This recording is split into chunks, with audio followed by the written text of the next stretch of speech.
Good morning, beloved ones. Turn to someone and tell them, I'm happy and I know it. I'm happy and even if you don't feel like it, I'm happy and I know it. Yes, I'm happy and I know it. And even if you don't feel it in the moment, sometimes you have to fake it till you make it, right? So you have to do those things that put you into that energy and vibration. When we sang that song, it moved us automatically into that vibration, right? We might not have been feeling that, but the moment we started to recognize that we could be free, happy, clapping, laughing, we just moved into the vibration. It's a good thing. It's a good thing. I want to take a moment to thank our wonderful guest pianist this morning. This is Miss Shirley Hughes. Yes. She is gracious enough to join us while Richard and the band are taking some time off this month. So we're grateful and thankful for your presence and for your gift as well. So we're happy. Yes. And we know it. Thank you, thank you, thank you. Well, George Orwell was once quoted as saying this. He said, "Men can only be happy when they do not assume that the object of life is happiness." Powerful, right? Men can only be happy when they do not assume that the object of life is happiness. And I found that statement as I was reading it to be very poignant, because so often we have been led to believe that indeed it is not only the object of life, that happiness is not only the object of life, that is to be happy, but that it is also part of our inalienable right to pursue it, right? Or haven't we been told that? We have the inalienable right to pursue happiness. So off we go, trying to be happy, right? Trying to find happiness, trying to maintain it as a steady diet for life, and a steady diet of life, right? And yet if I were to ask you, are you truly happy? Are you really happy? Or if I were to ask you, well, what makes for your own happiness? What makes you happy? Or maybe I would ask, well, how long are you able to experience it and maintain it? You know, if I were to ask you those questions, you might have to admit that oftentimes it's fleeting, right? That your happiness, it comes and it goes. Or you might say, well, you're not quite sure if having health, wealth, and plenty of things would do the trick for you, although you would certainly love to try it, right? We've heard that money doesn't buy happiness, but I'm saying, well, let me experience that for myself. Let me see if that's true. Or maybe you might even feel, well, whether having happiness is really as a goal, to have happiness as a goal, if that's even enough for you, if that's a big enough goal for you to have. And while I don't believe that it is the sole purpose of life, that is happiness is the sole purpose of life, that I believe that there are grander and wonderful, greater views and connections that are more spiritually based than just this pursuit of happiness. But yet, I do think that it is a highly prized part of the human condition, right? Because we all, well, let's face it, we all want to be happy. We do. And if anyone's here saying, well, I don't really want to be happy, all right. It's a part of the human condition to desire and to want to be happy. So I thought we would look at some thoughts on the art of happiness to see if we can glean some tips. We also like tips, right? So these are some tips, perhaps, on what is happiness and how does it really relate to us. So the first tip is that I would tell you to stop pursuing happiness. Stop pursuing happiness.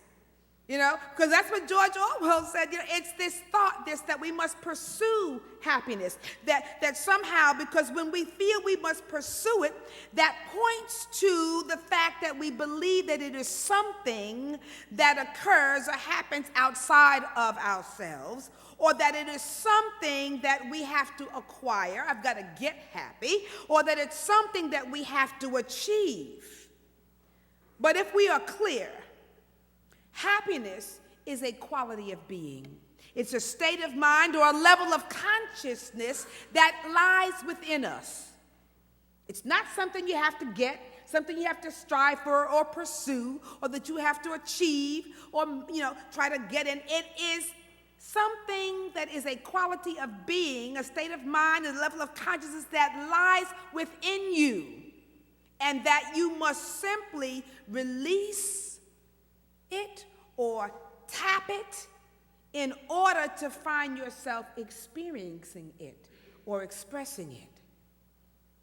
Now that should be good news, because what it says is that if you don't have to really find happiness or find it in someone else, or if you don't have to try to get it in or through or by something else, then that means that you and your happiness are not at the mercy of someone else or something else, because it lies within you. So that's good news. Your happiness is not at the mercy of someone else. Your happiness is not at the mercy of something else. You don't have to look to someone or something to try and find it. It is within you. So what freedom there is in that notion. Just the thought of that brings a deep sense of freedom. But listen, this also means that you're going to have to give up the thought that someone else or something else is the cause of your unhappiness. Because if they're not the cause of your happiness, they are also not the cause of what? Your unhappiness. Now this one is a biggie. It's a biggie. It is a teaching that is only for the spiritually mature. Because if you recognize that you're going to have to give up this thought that someone or something else is the cause of your unhappiness, that means you're going to have to put on your big boy or your big girl spiritual, right, undergarments. You're going to have to put it, this is not for the faint-hearted. You're going to have to undergird yourself with something deep, right? You mean what? This accident, this illness, the loss of my job, the breakup or divorce of my spouse, or whatever. You mean this isn't the cause of my unhappiness? What do you mean? Oh, yes, this is for the spiritually mature friends, okay? So because it requires, when you really understand that this truth, it requires your taking complete responsibility for your inner world of thought and emotion. It's big girl stuff. This big boy stuff, taking full responsibility. It requires this thinking, this teaching, this understanding, requires you being at peace with your choices, your decisions, and your actions. However well they may have intention, they may have been or not, you've got to take responsibility. I chose this, I had this feeling, this thought, this was my action. To take full responsibility, and then to recognize whenever you project your inner conflict onto someone else in order to ease your own pain or to deflect the responsibility of your own inner world. You've got to be able to recognize that when you are projecting that outwardly. You must be the cause. Look what you did, right, to me. This must be the reason, because look what happened. And so we have to understand, this is going to require something different.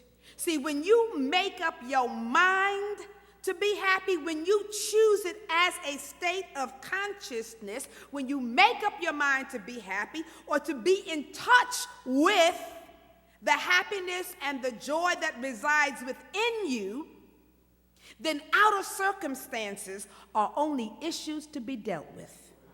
And they are not the determiners of your happiness. You get that? That's right. When you understand that when you're choosing and making that choice, I'm going to be determined to be happy, to allow and touch and tap the wellspring of inner happiness within myself, then that means that outer circumstances, however challenging, however deep they are only issues to be dealt with. And they are not the determiners of my happiness. Now, I know that this can be a hard teaching because I too find myself struggling sometimes with not seeing the other as a factor in my happiness. You know, I too have to struggle when I get pulled into the drama of life, when others bring me, quote unquote, their stuff, or when others cause me to lose my patience, or when others, wear on my spirit, or when others just take me there.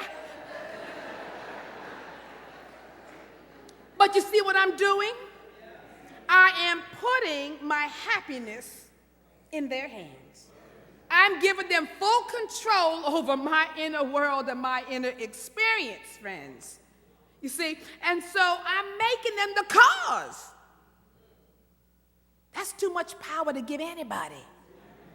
When you find yourself doing that, when you find yourself feeling that, thinking that, seeing that, it might be an indication that you are being called to make some higher choices and some higher decisions. You are being called even to make some hard choices and some hard decisions. Sometimes they're too hard, so I don't want to make them, so I'll make you at fault because I don't want to choose. I don't want to take a stand. I don't want to choose what I might have to do for my own life. So when we get into that, it might be that, you have some choices to make. Because a lack of happiness may be an indication, or it may be a call for you to look within. See, when we feel unhappy, we look without. But it may be a cause for you to begin to look within and see what is going on within you. See what's going on within you. Look within. What are you feeling? What are you thinking? And is it truth? If you were to really take an hour and just watch the thoughts that run through your head, you would be amazed. Because most of it is unconscious. It just runs. You don't even recognize what you're thinking. So is it true that's going? What stories are you telling yourself?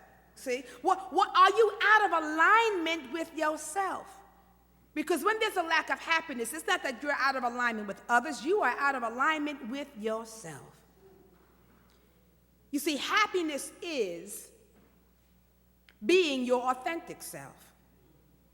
And it is knowing when the false sense of self or the ego sense of self is at play, and when your divine God spirit self is at play. Both of them sort of reside within you. But we've got to be able to recognize which one is at play in this situation. Because one will bring or give you a true sense of freedom, of joy, of acceptance, of understanding, of loving compassion, compassionate expression. It just sort of frees you up. And the other one gives you or brings you an undercurrent of fear, defense, victimhood, or it might even trick you by giving you a feeling of superiority, right? Or cause you to feel that you have to maintain your position in life. This one causes you to recognize, to feel as if you must truly pursue happiness. So it has you running to and fro, trying to get it all. But when you are your authentic divine self, you're naturally at ease. You are naturally at peace. You are naturally happy because you recognize that there is nothing else for you to be. And there is no one else for you to be except your unique self. That's it. You're not trying to get to be somewhere else. This morning, in my meditation, whenever I work on my talks in the morning, and so, sometimes you get to experience the subject, and all of a sudden I could feel that energy coming upon me again, and I was feeling bad about myself, blah, blah, blah, blah, blah. And then all of a sudden I heard Spirit. I said, let me embrace it, let me be with it, and just recognize it. And then all of a sudden, like a clear, fresh air just came into my being, and I heard Spirit say to me, that's because you are also not accepting your humanity. And I went, oh. And the moment I did it, it's like, yeah, it's okay. I'm my authentic self. It's okay. When you do that, when you can accept that, you begin to move in a state of peace and happiness. Happiness is being content. Being content. While at the very same time, also being open for growth and expansion. Webster's dictionary says happiness is a state of well-being or a state of well-being and contentment or joy or pleasure or a satisfying experience, which is all well and good as long as you don't confuse contentment with stagnation or a lack of the impulse for growth. See, so the key is happiness is really being content. What did Paul say? You got to count it all joy. He said, I have learned to be content with everything. When I'm raised up and exalted and when I feel abased, I'm learning to be content with it all. But the key is to feel that contentment while also being open for growth and expansion, because that's the progression of life. Sometimes we get too contented and all of a sudden it masks itself when we become lazy and, just don't care. I think I'm going to just sit here and be contented and I'm going to just let life happen. Whatever happens, that's great. Or sometimes we are not contented to the point where we feel driven. It's the opposite may happen. We're not just being lazy, but now we're being driven, and that's not necessarily good either. It's learning how to be content, to hold it all in balance, and to be also open for growth and expansion when the time comes. That's life. Happiness is being willing to let things go, to enjoy what is before you. Enjoy it, and then let it go when it is time. Sometimes we're unhappy because I want to keep all this happiness, this good stuff, and I don't want to release it, which now becomes a problem and a challenge, right? So happiness, being willing to let things go. It is recognizing that everything comes to pass. Whatever has come into your life, it has come to pass. It's come for you to see it, experience, and then it moves on. There is a flow and a movement to life. We get stuck by wanting to stop that process and to hold it on. So hold on to it. So we learn to let things go, to be willing, because if you can do that, if you can let things come and you can let them go, enjoy them while they have it and be open for new joy and more good, but to let that process come, that keeps you in a state of inner peace and inner joy, so that no matter what's going on, you will know that everything is all right, because you'll know that it came to pass, not to stay. Even difficult situations and even challenging circumstances, it all comes to pass. So if you can really understand that there's no permanency in all things, you let them go. In preparing his disciples for his departure, Jesus said he was going to give them two major, and us as well, two major gifts. And they were going to be peace and joy. My peace I'm going to give to you. My peace I give you, not as the world gives you. So it was what kind of peace? This was a special, wonderful kind of peace, because it wasn't the kind of peace that you can get from anything out here in the world. It was a peace, right, that was otherworldly, a peace that is the peace of God. And when you begin to anchor yourself in the peace of God, then happiness is a resulting experience. Happiness is a result, really. Not a goal, but it's a result that you experience when you're anchored in the presence of God. And then if you can couple this peace that you're now anchored with, if you can couple that with some joy, the other gift that he said he was going to give, I'm going to give you some joy, my joy. He said, I'm going to give you my joy, which is what is full. I'm going to give you the fullness of joy. Not a little bit, not a little piece. You're going to have the fullness of joy. So if you couple the gift of peace and you couple the gift of the fullness of joy, then you have what is needed to really experience the happiness that lies within you.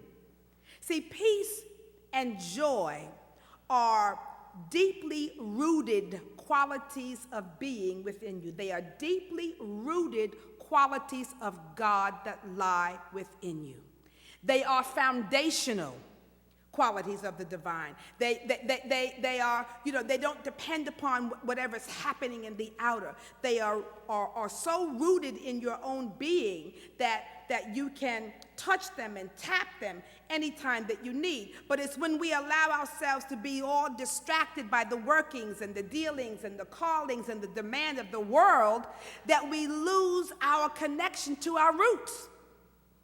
Our soul roots.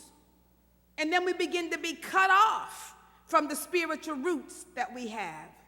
And when you are cut off from your spiritual roots, those qualities of God that lie within you, you will wither and die. Plain and simple. It won't be long.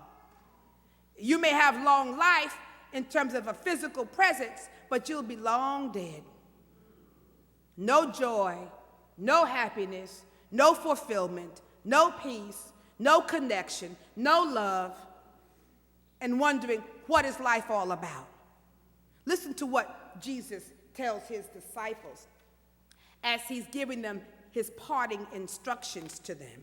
We've all heard this one. It's found in John 15, verses 1 through 12.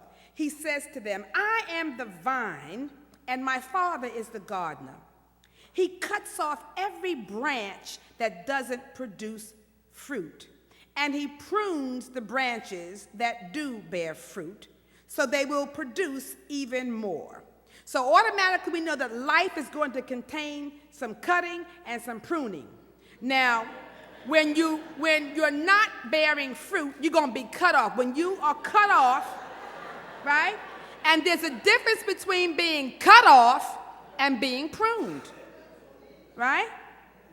So when you're not connected and you're not bearing fruit, you're going to be cut off. But when you are connected to that wonderful tree and the vine, there is some pruning, but it's not a cutting all the way back. It's a pruning so that you can develop and grow even further, even more, even stronger. So then he says, you've already been pruned for greater fruitfulness by the message I have given you. So we have the message that's going to give us the fruitfulness that we seek and we desire. We've been pruned for it by this message that Christ gives. He says, remain in me, and I will remain in you.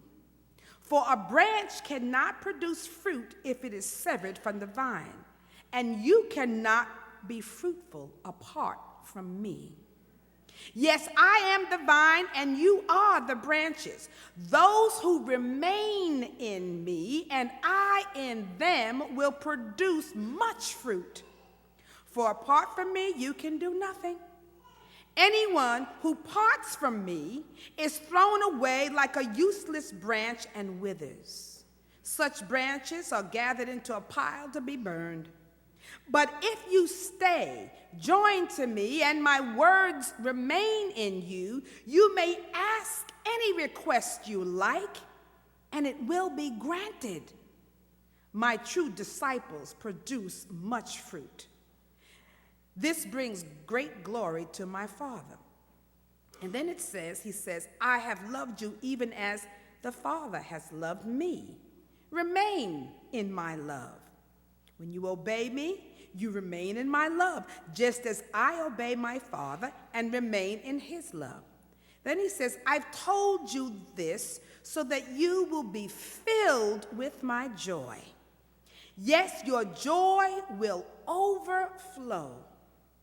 So he gives us some secrets here to happiness, to joy, to fruitfulness, to peace, to love, to all those things that we desire that will cause us to feel we are living a good life. We are experiencing the best and the highest. The key is to remain and dwell. He said it several times. What? Remain in me. Right? So the key is to remain or to dwell in the consciousness of the divine. Because that is what's going to make your roots strong. When you remain in the presence and in the awareness and the consciousness of the divine, your roots go deep. They grow, they get strong, so that whenever you then are facing some pruning experiences, you can just tell, I'm having a pruning experience, but I'm not cut off. I'm just growing, right? I'm just being prepared for greater growth. I'm being prepared for greater good. I'm just being pruned to have more fruit, to bear more good in my life. So when you remain in this consciousness and you dwell in the consciousness, what you're doing is building strong roots so that you can only grow stronger. Your branches then begin to reach higher, and then you have whatever it takes to bear the fruit that you desire. Happiness is an inside job. So these are my top 10 tips that I've given you for happiness. I'll review them. 1, stop pursuing happiness, right? There's no need to pursue it out here, for it does not exist out here. That's 1. 2, I want you to realize that no one and no thing can cause your unhappiness. 3, you've got to take responsibility for your inner world. No projecting out here. 4, you need to remember that outer circumstances are only issues to be dealt with. They are not determinants for your happiness. And 5, monitor your own inner conflicts and examine what you are feeling, thinking, and telling yourself. Is it truth? 6, be your authentic self and recognize the difference between your ego identity and your divine identity. And let me be clear, everybody has an ego identity. Everybody has a divine identity. We just need to know which one is operating at what time. So I'm not talking about when people say, oh, you just have a lot of ego. No, you didn't have an ego, you wouldn't be here. You wouldn't be able to function. But you got to recognize the difference between the two, right? Recognize the false sense of self and lay hold of this authentic self. 7 is learning to be content. To be content with what is. Be content while also being open for what? Growth and expansion. Number 7 is being willing to let things go. Enjoy them while you have them, and then release them when it's time. Number 9 is to remember your parting gifts. You know, on television, they always give you parting gifts.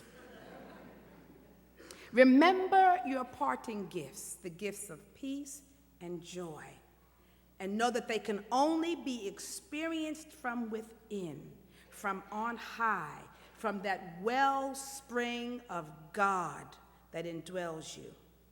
And lastly, number 10, you've got to learn to abide and to dwell and to root your consciousness in the presence of God. And when you can master these little 10 tips, you will find that your peace, your love, your life, and your joy will be full. Blessings.